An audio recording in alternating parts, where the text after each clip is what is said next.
meteorologists are one of them. Gwynn and Chris are ready to go. And welcome in, everybody. We welcome you to it. A midweek get-together here on Gwynn and Chris, 97.3 The Fan, #1 sports talk station, San Diego, California. Chris Ello and Tony Gwynn Jr. in Atlanta in a radio booth once made famous by, the likes of Ernie Johnson. Not Ernie Johnson, the TNT. Ernie Johnson's dad, Ernie Johnson, once a great voice of the Braves. Skip Carey, not Chip Carey, Skip Carey, once voice of the Braves. That was back in the day when the Braves stunk, by the way. That is no longer the case as the Braves and Padres get ready for Game 3 of their series. Tony, how are you today? Following a Padre victory last night, and can you feel the ghosts of those previous broadcasters I mentioned?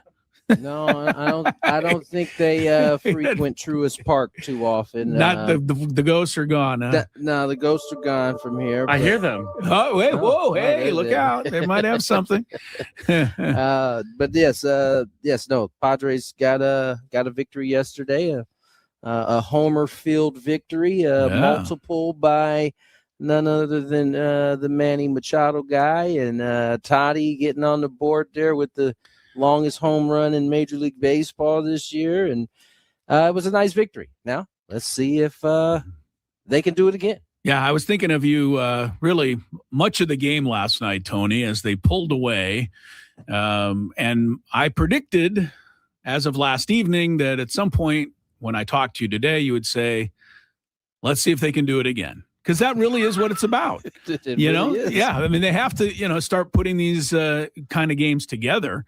Walker Buehler did a great job. 5 2/3, 1-2 hits, I think it was. Kept them in there. Struggled with his control a little bit in the beginning, but was able to get that together. And, I thought of. To real quick, to me, that was I guess, I don't know if exciting is the right word, but that was the thing I took away. It was the first time that it was both that were actually working. Like you got pitching and hitting. Nice? Like even in the blowout of the Royals, Marquez only went 3 innings in that game. He gave up, he wasn't necessarily great. It was just the offense scored to have 19 runs. Yeah. Yesterday you got Walker kind of got fuzzy there, and what was it, the second or the third? The second inning. Yeah. No, third. Wait, second inning? Third inning. All I know is Judge Wapner's on second later. inning. Well, I think hang on, the ghosts are in there, and he's messing with his mind right now. It was the second inning. He got a little fuzzy in that second, and then got on track, and then went 1, 2, 3, 1, 2, 3, 1, 2, 3, and got into the sixth. At least got an out or two, and then boom. Bullpen comes in, does their job. Offense kept adding. So I don't know. Hopefully we can see, they got Michael. To me, this is a good chance. Yeah, right. To do it again. You got Michael King on the mound. Can he give you one of his Michael King performances? Can the offense do what they did again last night? Yeah, and you got Martin Perez coming off the injured list. Hasn't been on the mound for a while, working for the Braves. Second time they've seen him. They saw him already in San Diego. So it would seem to bode well. That game from the pitching standpoint looked a lot like the games in April and May, where you got your pitcher into the 6th inning and then you turned it over, right? I mean, you've got these guys who can come in there and shut people down. And everything was lined up nicely last night. Everybody did their job. I'll be honest with you. I still think that the balk that gave Atlanta the 1 run there off of Bradley, I thought that was a bit of a fugazi. Personally, looked to me like he put the ball in his glove, paused for a moment, came home. One umpire didn't see it that way, so they were able to get the 1 run. And the other thing is Stammen managed it perfectly. We're always very quick to say he brought in the wrong guy or did the wrong thing. So let's say when he did the right thing there, he had 2 outs. He had second and third. That's a 2-run at bat right there. And it's 6-2. I think you go with the fresh pitcher. You make them turn around, bring a pinch hitter in. Instead of Yastrzemski, who's been a Padre killer, put Yuki in there. He ends up walking the one batter, but he gets out of that. And that was it, really, for Atlanta the rest of the night. So, good job by everybody last night. And then let's go back to the offense, because the really good news is he talking to one of the ghosts right now? I don't know. Mud decided to get on the Mudcat's in there mic. now, huh? He got on the PA system? He got on the PA mic and is like just being loud. I couldn't even hear what you were saying at this point. Mark Grant is announcing. He's such a child. He's a child. He is a big child. Singing tonight's national anthem. He's about Everybody be quiet. Is he announcing us now to the nobody who's there at the Atlanta Stadium? I thought I heard my name go out over the speaker there. That's hilarious. Oh, Mark Grant, our guy. Child. Well, Mark Grant played in Atlanta too, so maybe even though he's alive, I think his ghost is still running around up there. But let's get back to the hitting too, Tony. I mean, obviously the Fernando ball that he hit, that's like, call it flight 474. I mean, that thing was, I like that line. Absolutely annihilated. You mentioned it, the longest home run of the year in baseball. Brought me back to days where they were putting plaques up in Dodger Stadium for Fernando home runs. I mean, that ball was really touched off. But here was the thing that I read today that I was, I'm not going to say I'm shocked by it when you consider, some of the struggles of these three, but Machado, Merrill, and Tatis all homered last night in the same game for the first time this year. I mean, we are in game 101, right? So, it isn't something that should happen all the time. I was going to say, it doesn't surprise me that much. But you would think it's happened, once, to this point. Once. But not if you've been watching. No, we're saying in regular times. Just if you went into the season and I told you that they wouldn't do it until the 101st game, you'd say that's probably not going to happen. 100% agree. Yeah. So, but again, it speaks to what we need to speak about, and that is what we have been saying, that these three guys with Bogarts, who we've got to get him going, these three guys are going to be the ones that can get the Padres where they want to go. Ty France continues to be incredible. I'll be totally honest with you, Tony. I thought maybe the biggest hit of the game might have been his single. 2-out single in the first inning, because if they didn't score there, it'd be like the old thing again. First and second, we don't score. So give him, that was a clutch hit. He had another double in the game. So he's been, it's so good. But to get these three guys going would make things a lot. I mean, that's been the case. We said that we said that at the very beginning of the struggles that they had, that like ultimately those three have to get going. And so, I've been, Manny is, and I've been saying he's looked like he's about to get on one of his, Zoomers. And man, he hit 2 balls yesterday on the screws. Oh, that was so nice the way he just, what did he do? Just kind of lay a little trap for that pitcher on 3-0 there. I honestly think Manny looked out there to Lopez and said, I'm going to take this pitch or just throw it in there. And Lopez said, okay, Mr. Machado, and then he just was pounced on it and slammed it into the bleachers. Manny's got a 973 OPS in his last 35 games. That is a pretty good chunk. It is hard to believe that his average is only at 204, 205, but that speaks to where it had been. Remember, it was in the 160s. So he really has brought it up quite a bit. The average is the only thing that has been, have left more to desire. I mean, he's going to most likely end up with more homers than he had last year. He got a chance. He got an outside chance at the old 4-0 number. Yeah, I don't think he's ever made 40 before. 35, 22 right now.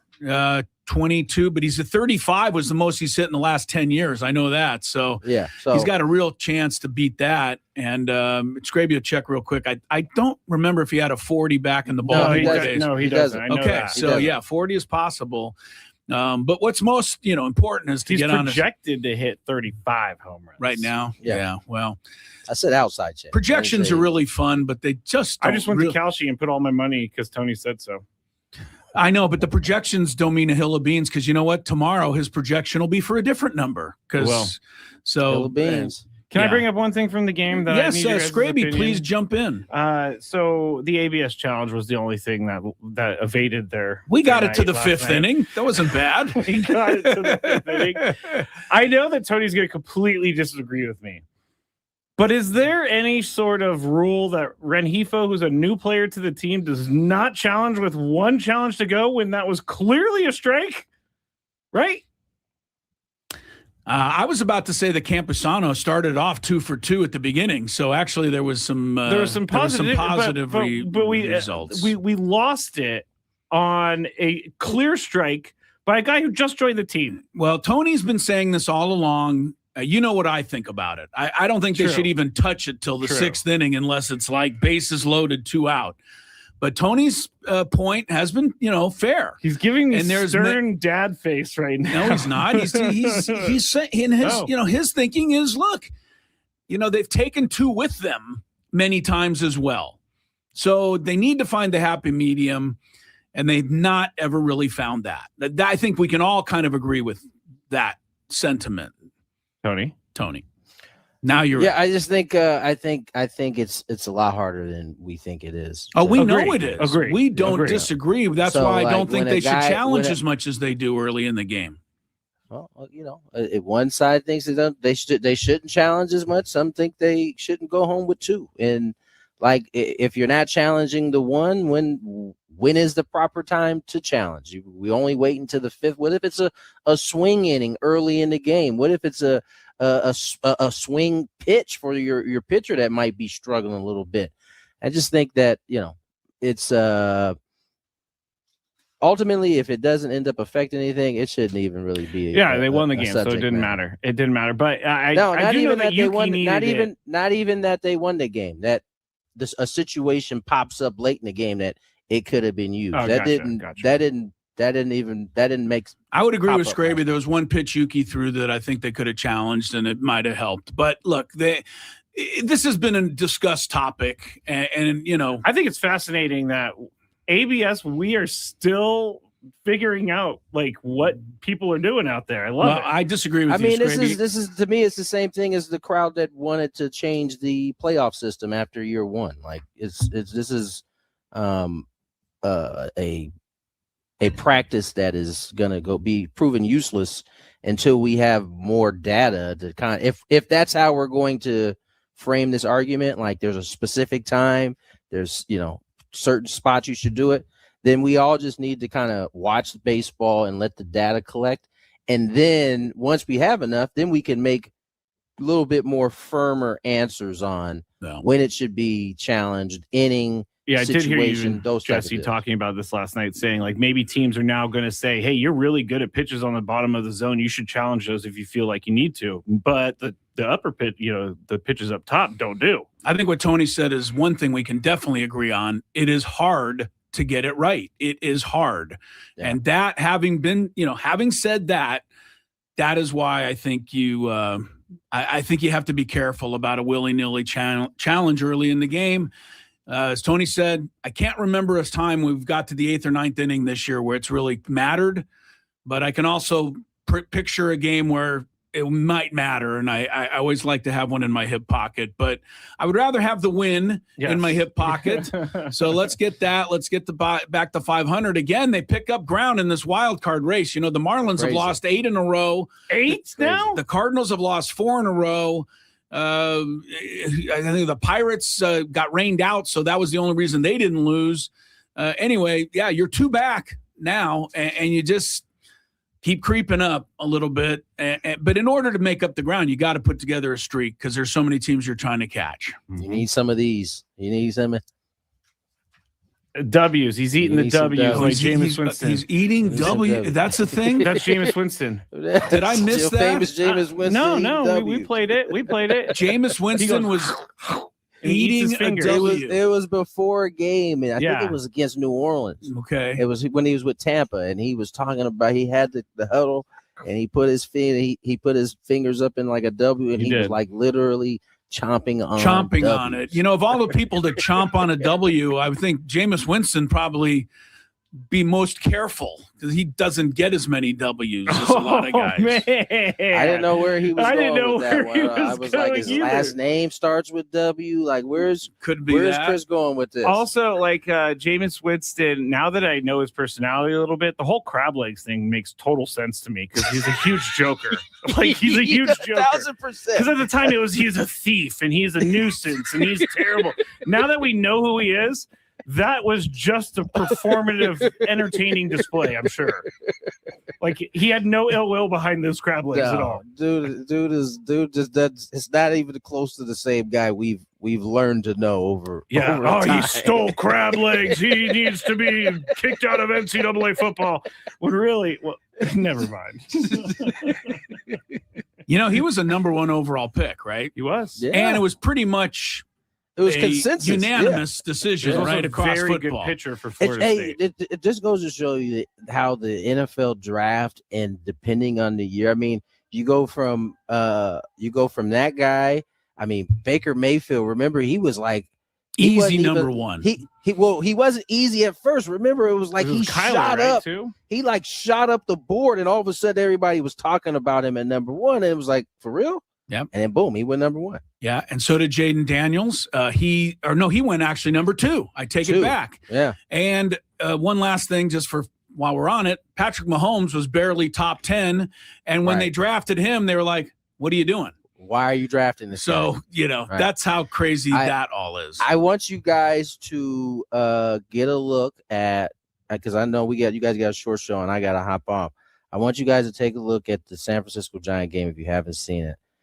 There is a play in which the umpires completely just jack this call up, and it completely ruins the game for the Giants. They go from up 3-0 to end up losing 5-4. But I'm going to look it up right now.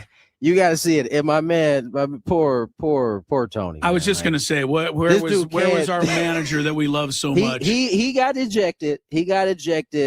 But the call is so absurd that I don't even think he knew how to get ejected. How to go about attacking the badness of that call. It was so bad.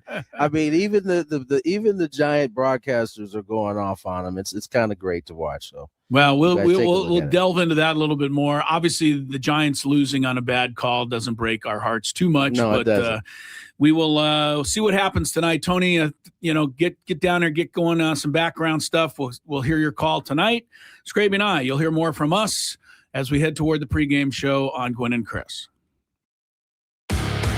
Tune in Thursdays at 9 a.m. for 97.3 The Fan's Epic Padres Roundtable.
Padres should just play every game at 4 o'clock on the East Coast, Skraby. You and I would never have to do a thing. It's crazy. I drive down here and I'm like thinking of things to talk about on the show, and I'm like, oh, we don't have the time. Yeah, we can't really get into anything. So much on the cutting room floor on these days.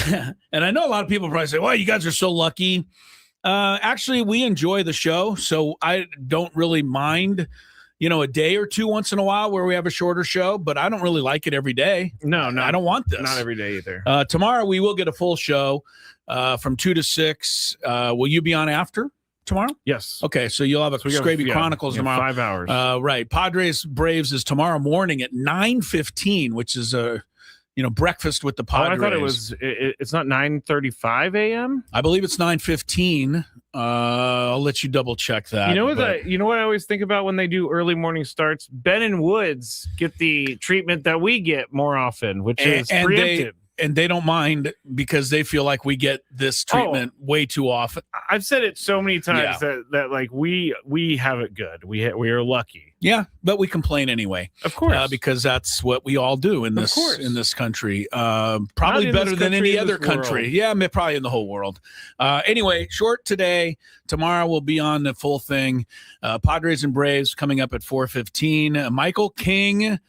Can the Padres, give us back-to-back, performances? I'm not going into this game thinking that they can. If they do, they do. The last time they won 3 in a row was the Braves here when they swept that series. And, yes, it does set up well tonight. You got Michael King, your best pitcher, and you've got Martin Perez, who's having actually a pretty good year if you look at it, but he's been out. He's been on the injured list. And the Padres have seen him. They just saw him like a month ago. So you're right. It is at 9:15. All right, tomorrow 9:15. Yes. All right. So we'll see what happens today. Today against. Sorry to cut you off. You did. I'm so excited. Yeah. Today against Martin Perez, they have a lot of guys that are seeing him well and have good history against him. Manny Machado's hitting over 300 with over 1.00 OPS. So today is the day it sets up to be good. That's what I know. I believe I heard that said somewhere on this show. Was there an echo in here? Moments ago. Okay. Lineup is out. I'll let Skraby give you that in a moment. But I wanted to follow up on what Tony said. Tony's off getting ready for the broadcast now, but he talked about that play in the Giants game earlier today against Kansas City. And he said it was awful for the umpire. And we looked at it. Can you show it to everybody who's online? The YouTube. I was going to do it during the Big Five. Oh, okay, we'll talk more about it then in the Big Five. But yeah, I'll put the video up so everybody can see it. You'll get to see it. Suffice to say, it was an absolutely awful call. I don't mind people missing calls. The world we do have erasers on pencils. I get it. You make a mistake, bang bang play, right? Safe out. Okay, I'm fine with that. But when you miss a call this badly, as you'll see, I'm not fine with that. Yeah, it's not great. And I want to go back again to the balk call last night. I didn't get it. I mean, I see that one umpire came over from, I think it was first base, and gestured wildly. And you go here, you go and there. He was angry about it too. He was like, "You get back over there." Right. He looked like he was bringing an airplane in, and Stammen came out to the step, and maybe the umpire just said, "Don't even bother coming out," because it's like this. I'm sure of it. Don't bother. But if I'm Stammen, I got to go out there. I can't just have umpires giving the other team a run without me saying something. That's a big deal. So that's me. But like I said, I wasn't on the field. And maybe the umpire said, hey, don't even bother coming out. But here's my thing with balks in general. In general, there are 4 umpires, and they're all looking for balks at all times. There is no such thing, and maybe Mike Winters is listening. He might be able to correct me on this, but I don't, like if there's a runner at first base, the ruling for the umpires is, well, now the third base ump is looking for a balk. No, everybody's looking for a balk all the time. And if that was that obvious last night that Bradley, see, if you see the play, he puts the ball in his glove, kind of at his hip, and then is a little herky-jerky, but he goes right in, he goes into his pitch. Everybody saw it, but only one umpire had a conniption about it. Does everybody know what a conniption is? Yeah, it's Adam Klug will explain it to you in between Passover meals. It's an old word my mom used a lot. But yeah, so the umpire, but I don't get what nobody else saw it. So to me, Stammen, they just gave them a run. I don't care for that. The only thing I thought about that whole thing was that Craig Stammen's a pitcher. He knows, maybe he knew that he did something bad and he just didn't. Maybe Craig Stammen thought it was a balk. Maybe. But I see what you're saying. You got to go out there and at least defend your pitcher a little bit. I think so, or at least get an explanation. And again, my question would be to that umpire when I came out there. And you don't have to come out there, kicking and screaming. No, you just. But I think you can go out there and say, what I would say is, why did none of the other 3 umpires have this? Explain that to me, and then I'll go sit down. But I just want to understand. Like, you saw it, you're sure about it. None of the other 3 umpires moved a muscle. So that was. Anyway, look, I'm trying to complain about something. Last night was not a night to complain, right? They crushed the ball. Manny. 2 homers, Fernando and Jackson. First time all year, as we said earlier, that all 3 homered in the same game. And suffice to say, if they do it again tonight, they'll probably win tonight. You know what I mean? Like, that's going to win games for sure. Let's hope. Yeah, so hopefully they can get something going. They're a game below 500, but everyone else keeps losing, so that's keeping a little more hope alive. You've got 6 teams separated by 2 games. Mm-hmm. That's, crazy. 50 and 51. Not what I expected, but still in the running. I definitely did not expect it. They're projected 80 and 82 right now. Yeah, well, yeah, they're under 500. Yeah, they're under 500. They win 1, they lose 2. They win 1, they lose 2. It's been going like that for quite a while. All right, we got tickets to Zach Bryan. He's a good singer, is he not? Skraby, are you? You're not into him, are you? Nah, I wouldn't think. Is he country music? He's country, yeah. But yeah, he's a big deal. I do like country music at times, but I don't know much about Zach Bryan. But I know a lot of you do. And he's coming to Snapdragon Stadium on August 1st. You're playing Snapdragon Stadium, man. You must be kind of a thing, right? They don't just let anybody play there. Tickets are on sale for the rest of you at Ticketmaster.com, but you can call in and win a pair right now, 833-288-0973. This is Zach Bryan. Oh, thank you. Turn it up. It's called If She Wants a Cowboy. If She Wants a Cowboy. If She Wants a Cowboy. Yeah. And then if she wants the cowboy, Zach says, I'm the cowboy, she should go for? I mean, this song will tell us. It's the story. I'm not going to stay around long enough to find out. The Atlanta Braves, in their history in Atlanta, have won 2 World Series championships. Who are the MVPs of those 2 World Series? You need 2 answers here to go see if Zach Bryan wants you as a cowboy. 833-288-0973. Dial in. Skraby, race all these early callers. You know how we hate them. I'm going to do that. Yeah, everybody wait your turn and then dial in. Give me the Atlanta Braves 2 World Series MVPs for the tickets, and then Big 5, which includes, was it a screw-up in Miami with LeBron James? We'll detail that when we return. Pretty little country feet. If she wants a cowboy, then I'll be the biggest guests in San Diego sports talk. What are we doing, guys? I'm going to see the museum for the first time ever. It's going to be sweet. See my dad's plaque. See where Trevor's plaque is going to be. It's going to be pretty dope. I'm going to go to the Hall of Fame for the second time because I went earlier today, but I'm going in to see Tony go into the Hall of Fame. So all the way straight and back left. Straight back left. Straight on that back wall. This one? Yeah.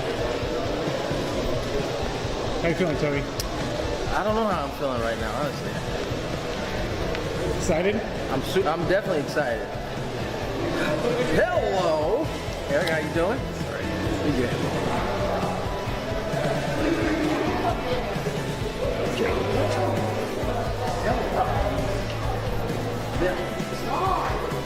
Wow.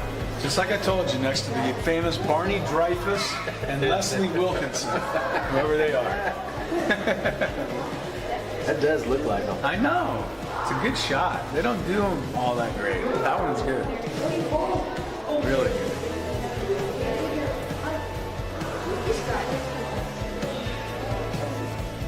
I missed a year.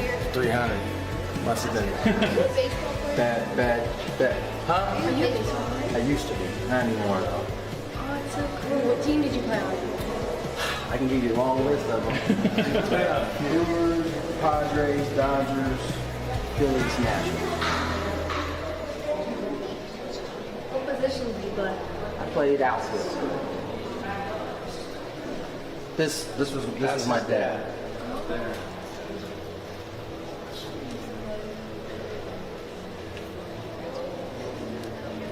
Oh, there's Dick Williams, Goose. I think he'd be pretty happy with his company over here. So. What are you thinking seeing it for the first time? I'm thinking I'm hot. I'm quite warm right now, but it's cool. I mean, it's what I thought it was going to be. I mean, not too many people can say they have a dad that's enshrined in this place. So I think this is awesome. What are we doing, guys? I'm going to see the museum for the first time ever. It's going to be sweet.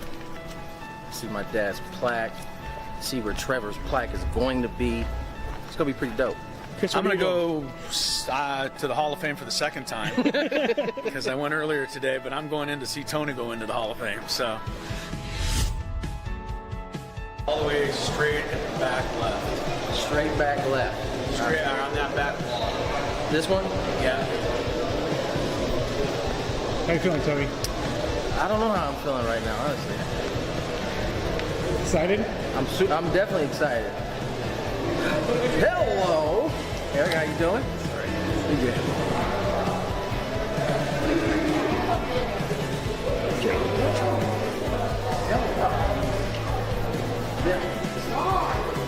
Wow. Just like I told you, next to the famous Barney Dreyfuss and Leslie Wilkinson, whoever they are. That does look like him. I know. It's a good shot. They don't do them all that great. That one's good. Really good.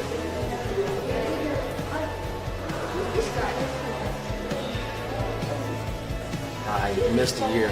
300. Must have been bad. Huh? Are you a baseball player? I used to be. Not anymore, though. Oh, it's so cool. What team did you play on?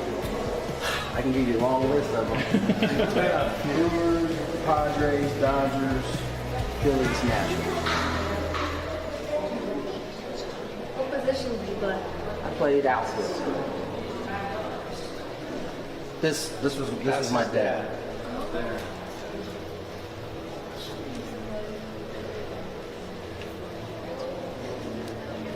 Oh, there's Dick Williams, Goose. I think he'd be pretty happy with his company over here. So. What are you thinking seeing it for the first time? I'm thinking I'm hot. I'm quite warm right now, but it's cool. I mean, it's what I thought it was going to be. I mean, not too many people can say they have a dad that's enshrined in this place. So I think this is awesome. What are we doing, guys? I'm going to see the museum for the first time ever. It's going to be sweet. See my dad's plaque. See where Trevor's plaque is going to be. It's going to be pretty dope. Chris, I'm going to go to the Hall of Fame for the second time because I went earlier today, but I'm going in to see Tony go into the Hall of Fame. So all the way straight and back left. Straight back left. Straight on that back wall. This one? Yeah. How you feeling, Tony? I don't know how I'm feeling right now, honestly. Excited? I'm definitely excited. Hello, Eric. How you doing? Pretty good.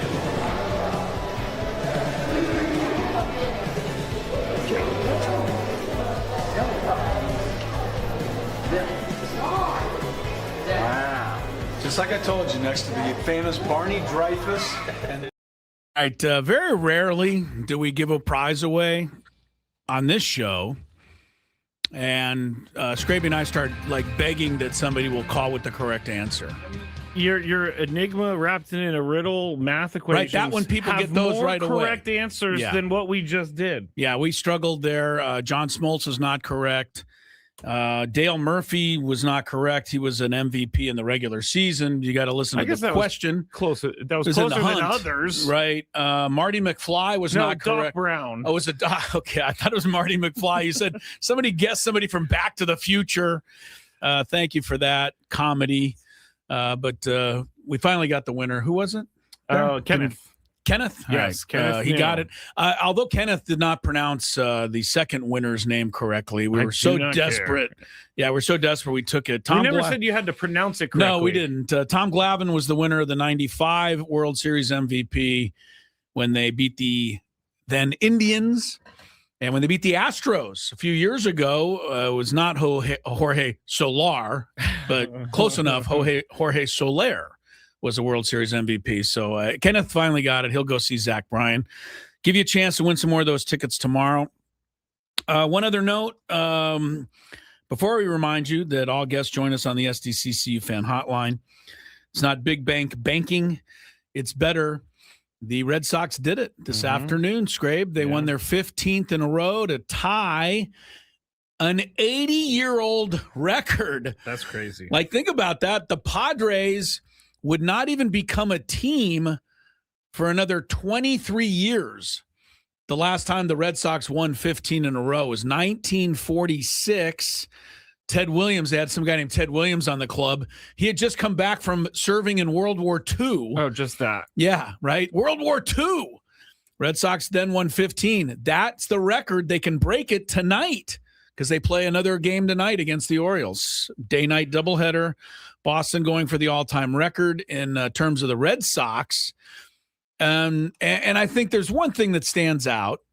By the way, if you're wondering what the do you know what the all-time record is? Most consecutive wins without a loss or a tie? It's 20-something because I was in the Bay Area when the A's were chasing it. The A's were chasing. I think the A's got to 20.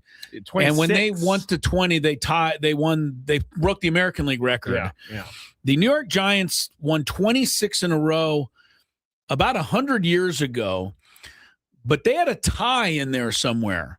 So I even find that a little hard to totally. Yeah, you can't tie. Baseball. Right. There's no ties in baseball. Yeah, or crying. Yeah. So, I always struggled with that Giant streak. So the one that I think is the record in my mind is the 2017 Indians, again, before they were the Guardians. Yeah.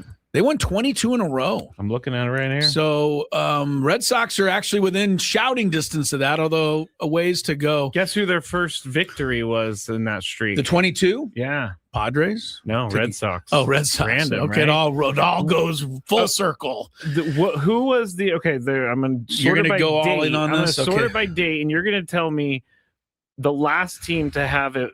They had a 17-game win streak, and the last team to do that has happened in the last 5 years. The Cardinals, because I was reading the story earlier. Oh, okay, 17 straight wins. Yes, the Red Sox have the longest winning streak since the Cardinals got 17. And here's the final thing that I think that stands out to me about their winning streak. When they started the winning streak, the Red Sox record was 46. I'm sorry. It was 36 and 48. When they started the streak, they were 12 games under 500. They were done for the season. Last place and done. And now, obviously, they're, atop the wild card standings practically, or darn near, right there. They're right there, which is crazy because this team was in a tailspin. Everybody gave up on them. Right. It just shows you. Yeah, that's what and the Padre fans, you're going to keep the hope alive. You might as well. But 50 and 51 is not 36 and 48. No. And now they look at the Red Sox. But Yeah, I'm going to say the Red Sox have a little better starting pitching than the Padres do right now. Just a which is tad. kind of something you need to put together a 15-game win streak. Yeah. All right, let's see what else is going on in sports. This LeBron story has me intrigued. Has a lot of people around basketball intrigued. Where there's smoke, there's fire. Or is there? Let's find out. It's that time of the show when we check on the latest in sports. Only the most important topics and questions are brought to light. Stop what you're doing and listen. These news stories will astound and amaze you. The one, the only. Oh my God, who the hell cares? The Big Five starts now on 97.3 The Fan. I just received a text message, Chris, from one of my friends. So they said apparently some guy just called into the station for Zach Brown tickets, didn't even realize that he had to answer a question to get them. That guy was my dad, so I apologize on his behalf, Skraby. So that the person texted me, it was their dad calling it, not knowing the rules of the game. And let me also say that just a little behind the scenes now that's been brought up. Yes, Skraby went to the phone, said, do you know the answer? And the person said, oh, I didn't know you were looking for an answer. Allow me to say that Skraby could not have been madder or meaner as he hung up on the person. I said he does not like this. that, and we've told you this before. Yeah, I've said he doesn't like that. I said it like this. It was a combination of disappointed, angry, all of the above. It was no. And one thing that we do miss in this day and age with the newfangled, with the phone and the whole, right, everything's different. There was a time in the world, Skraby, when you were mad at somebody during a phone call, you could slam the receiver down. Oh, yeah. It didn't do anything on the other end. No. But it sure made you feel better. It does. Right. Yeah. It does. does. Now, if you're mad at somebody, you're mad like it's your dad. That's it, Dad. I'll call you later. You can't That's throw not the the same. phone. Yeah, right. It's not the same. That's all right. Well, thank you for calling in and clearing that up, and tell your dad that Skraby apologizes for his terrible behavior. I do not, because that was these are the rules. Them rules. Yes. You already said the SDCCU hotline, but we are broadcasting live from the Bill House Studios where we know how, and we're going to start with a Padres pitcher-related question. Jeremiah Estrada is starting a rehab assignment soon, if not like today. Okay. But I haven't seen anything about Jason Adam. Doesn't seem. I think it's about mid-August for him. Mid-August. Yeah, I did see AJ Cassaville saying like he could be back. I've seen August 10th to 15th. So for Jason Adam, we're going to assume Jeremiah Estrada is going to be back with the team here shortly. Yeah. Can the Padres survive without Jason Adam? I mean, no, not for the end of the season. And when he comes back, they need the Jason Adam, not the guy that was scuffling. Yeah. And they need Estrada. The Padres starting pitching, even if it's good, which it has been the last two games, right? Sears pitched well and Buehler. But even when it's good, they still only give you 5 1/3 innings or something. So your bullpen, it's got to cover probably 3+ innings almost every night. Yep. Even on a good night. And that doesn't include the day you need to come in the 3rd inning. So they need all of those guys. Estrada, Adam, they need Bradgley, they need Morejon, and they need Mason Miller. Yes, they do. I don't know how many times I need to say that and yell it to anybody who will listen from the rooftops, because I can't go on here without seeing that, the Yankees really want him. I'm so tired of the Yankee rumors. Just because the Yankees really want him, doesn't mean anything. That's actually more reason why I don't want him to be traded. Like, I don't want the Yankees to feel like they can just go, well, we're the Yankees, so we really want him, so, you have to kind of do something. No. Tell the Yankees to go take a walk. Do not give them Mason Miller. Certainly don't give him to the Dodgers. And if anybody tells me that, we could get 2 guys for him, let me ask you, would you take 2 Tanner Scotts for Mason Miller? 2 Tanner Scotts? Yeah, that level. I wouldn't. I might. I wouldn't. I might. Not even. It's at least something I think about. It's at least something I research. No matter how many Tanner Scotts you have, add them all up, They're not as much of a weapon as one Mason Miller. I don't Please, disagree AJ with that. Preller, don't do it. Please. The reason I think it's not going to happen is because everybody's talking about it, which is It's what is the phrase I'm looking for? Toast of the town right now. Yeah, you can't go anywhere. You can't, as I like to used to say, you can't swing a dead cat without hitting a Yankee Mason Miller rumor. Yeah, that's true. But the way they read it, the way they write it, just makes me angry, Skraby. It makes me angry too. It's like, the Yankees really could use a closer. Great. 29 other teams. We could use Aaron Judge. Does that mean that they should trade him to us? It's just the big market writers thinking that the small market they're just going to kowtow to what they need. And why is it never the Reds? Why is Chase Burns not up on the trade block? Don't need him a bit. Chase Burns, the Reds were like, hey, we're going to give you money so people stop asking for you. This is kind of ridiculous. I'm really annoyed with the Mason Miller talk, and I just want AJ to hang up the phone. Pretend it's a person who calls in to guess on our trivia game. Can they survive without him? You said everything.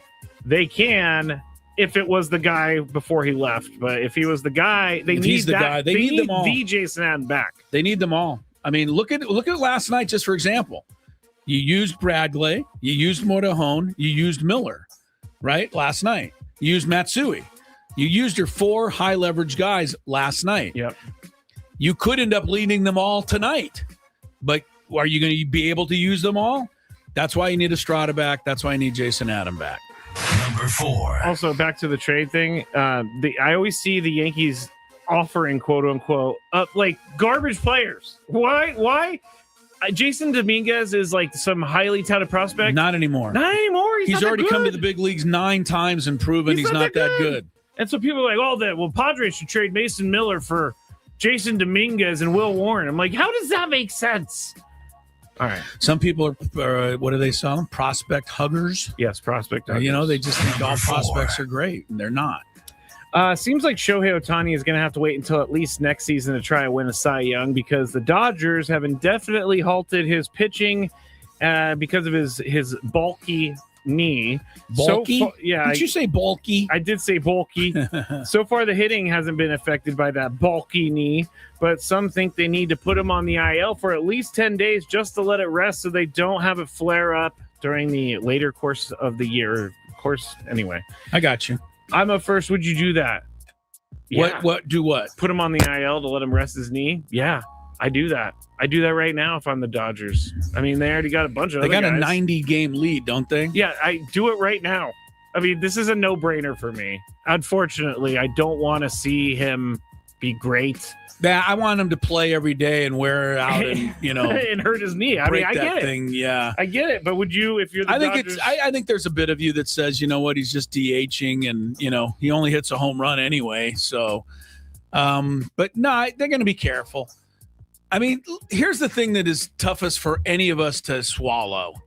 Never mind whether he's going to play or not play, because when it comes down to the postseason and it matters, Ohtani's going to be there. Blake Snell will be there. Tyler Glasnow will be there. Right. That's what I was going to say. The fact that Blake Snell, Tyler Glasnow, Shohei Ohtani, and then a couple of, you can put a couple prospects in there. Bobby Miller's on the 40-man roster, but he's been hurt forever. How about their closer, Edwin Diaz? He's been out forever. Brusdar Graterol. Remember how good? That guy was pretty damn good. He hasn't pitched off. He's still there. He's hurt. He can't, Evan Phillips just got activated. And, this is the fair argument when you say baseball is broken. And we've argued here on this show why it's not. But when you look at the Dodgers and you see that they have all those guys missing and are still great, there's no other team that could ever do that. No. You couldn't take 3 starting pitchers, a closer, and a couple of good middle relievers off any team in baseball, and they'd still be good. It's like, okay, you got one guy in the outfield hurt. Oh, we're getting back to Oscar Hernandez. Like, it's just like, what? No one has these options except for the Dodgers. They have an easier path. All right. I mean, Will Smith has been gone forever, right? Behind the plate. But that's the thing, and I hate, and people don't want to hear this, but the Dodgers are great at drafting and developing. They've get guys like Will Smith, Dalton Rushing. They even have that other guy who's a catcher. Padres don't have any catchers, Chris. I know, but the Dodgers haven't been as good as you think drafting. The Dodgers are just like the Padres when it comes to drafting prospects that other people want in trade. That's how the Padres get all these big-name guys. They trade young prospects away that people want. Yeah. The prospects that are there on the Dodger roster, who do you have? Alex Vesia. We mentioned Will Smith. Max Muncy came from elsewhere. Tucker came from elsewhere. Betts came from elsewhere. Pajas is a good prospect. Freeman came elsewhere. So they don't have as many prospects as we think. All right, on the other side, we got to get to this LeBron James Miami Heat story. Yes. We'll do that on the other side. That's big. All right. Thanks. Oh, and then the Tony Vitello ejection we'll get to as well. Oh, we have two things. Hurry up. Two things. Thank you for listening to 97.3 The Fan. Be back shortly. I would be back shortly if the thing will click. See, I'm clicking. I have no idea what's happening. It's not playing any commercials right now. Well, this is just great, everybody. Let me see if I could try to start another one. All right. Well, this is awesome. On the air right now with no help, and there are no commercials to be played. Actually, you know what I'm going to do, everybody? You're getting a real live thing right here. This is real live Matt Skraby. I'm going to have to restart Wide Orbit real quick. So goodbye, Wide Orbit. It's not even closing. I'm going to text Adam, and I'm going to say, Adam, I tried to go to break, and the commercials did not play. And the program won't shut down. Oh, you know what I'm going to do? I'm going to have to do some Control-Alt-Delete over here. Control-Alt-Delete. Okay, I got it. Task Manager. It's not coming up. There it goes. Task Manager came up, everybody. I have no idea. I'm way too generous with my stroke giving. Never mind. Are you really? Never mind. Wait. I did not mean for that to happen. I did not. That sounds like a promo to me. Skraby's giving out strokes. I can't wait to hear that one. I'm going to laugh for a while on that one. Nate says, Skraby, maybe you should date her. You might be a generous stroke giver, but I don't think she really wants to leave her boyfriend for that. All right, that was good. In full disclosure, I'm reading this. Tony can't gather himself right now. That was a good one, Chris. That was a really good one. So I saw this at 7-Eleven, and I had to get it. It's called the One Chip Challenge. It was sitting there in the aisle, and I thought, why not? Because I am into spicy stuff. But this thing looks pretty hot. I'm not going to lie. It says a Reaper pepper and a Scorpion pepper. It's also in the shape of a coffin, which doesn't make me very happy about that. It doesn't make me feel good. Oh, extreme heat, it says. I'm going to try a little bit first, just so I don't die, I guess. That's the thing I'm saying. This looks... I don't even know if I should be eating this. It looks like it has mold or something, but let's see how hot it is. Let's go. There's a little bit of spice there. It's going. Oh, man. This is hot. It's not that bad, though. I still have this side to go. It is getting hot. I'm not gonna lie. My mouth is like getting crazy. Now it's kicking in.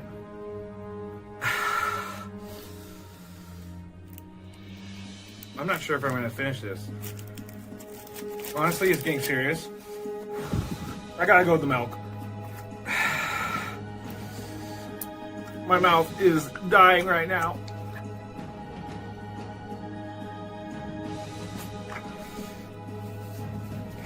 Yeah, this is not fun, guys.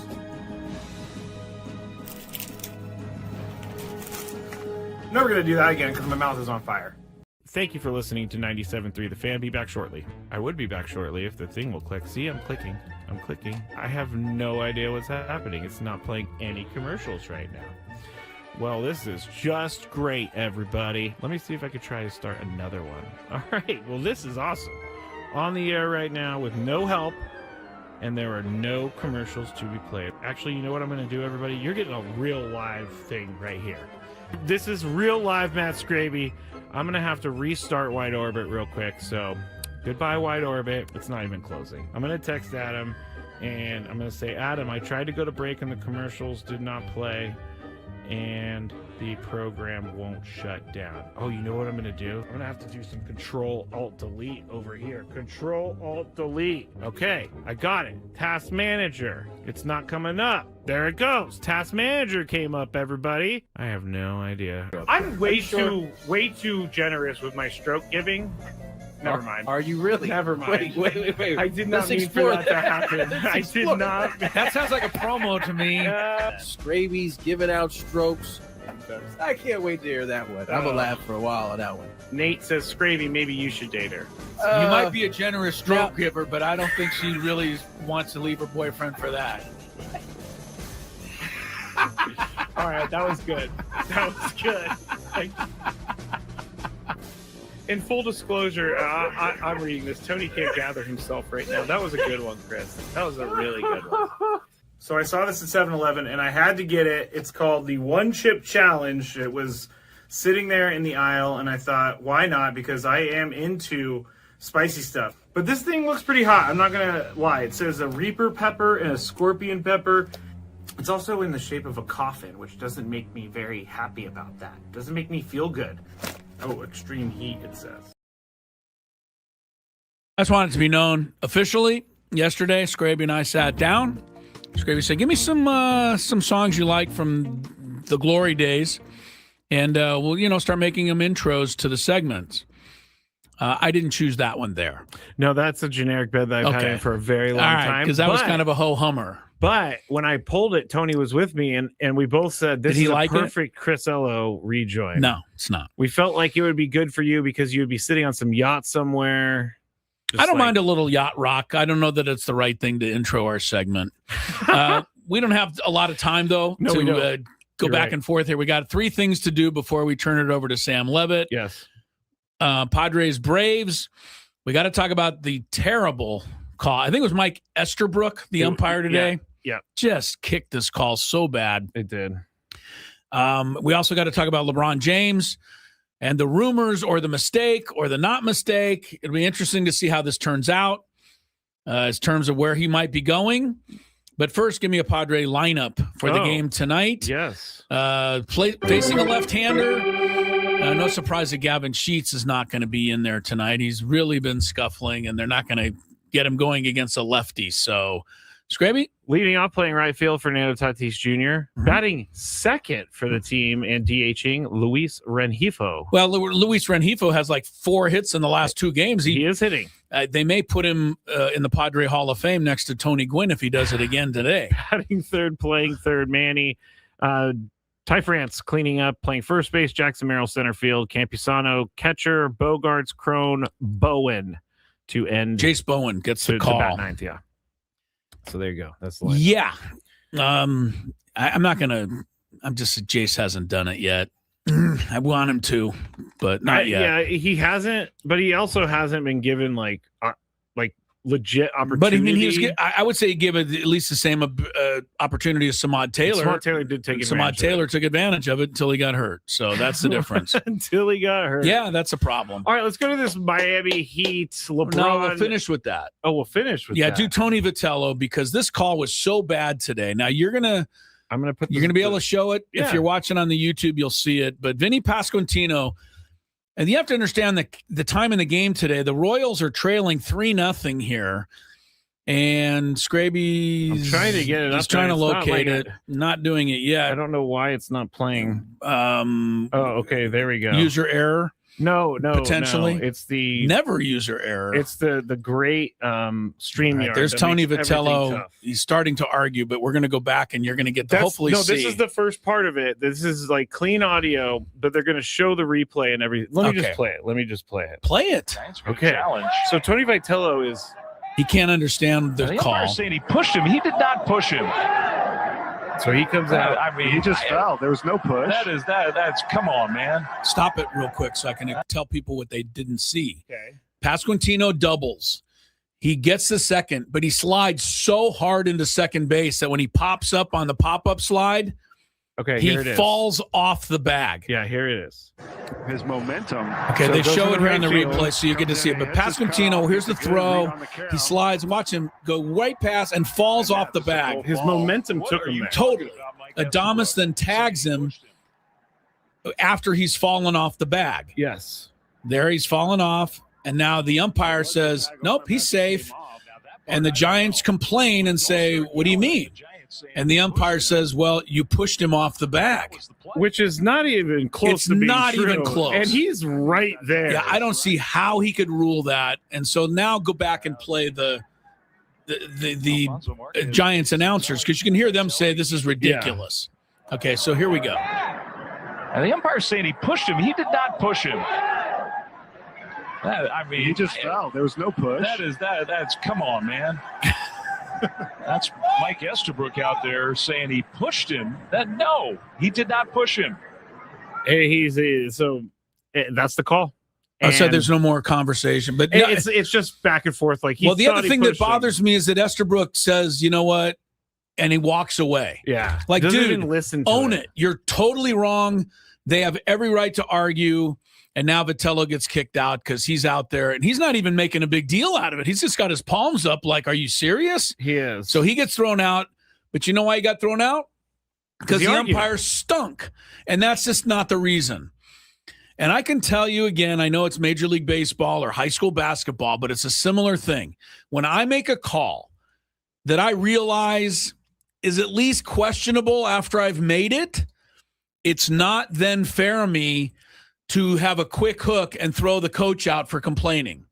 I need to understand that, you know what, maybe to him that didn't look like a great call, so I'm going to give him a little extra rope. Yeah. You have to get the circumstance.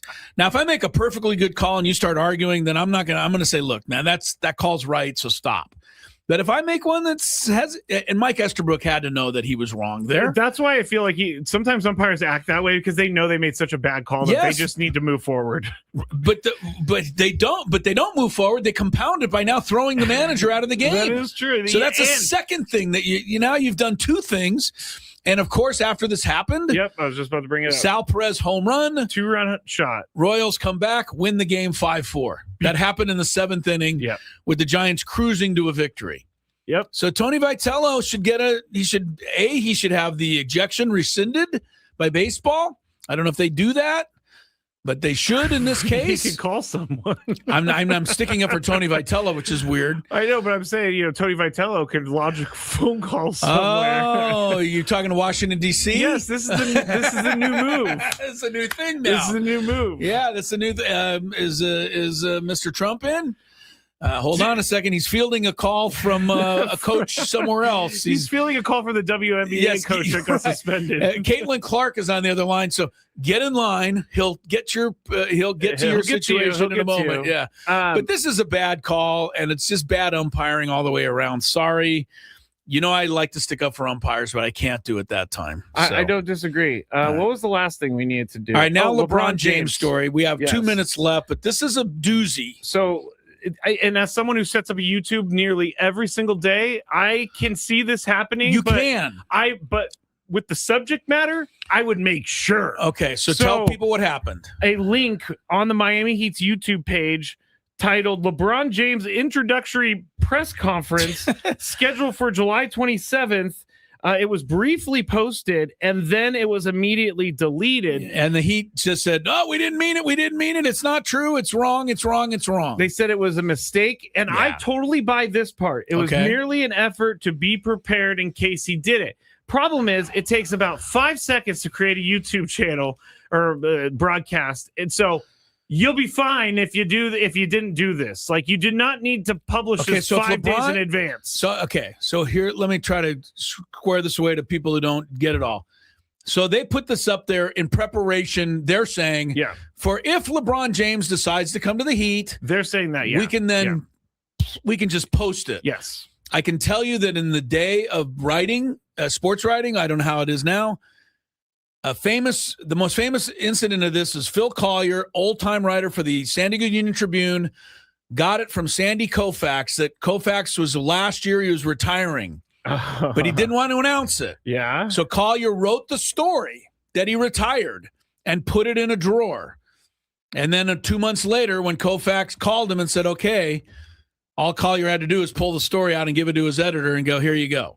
So he was ready. He was ready. Because he knew. He was ready. And writers do this too. Right. So here's the bottom line. I don't believe the Heat. I think they know something.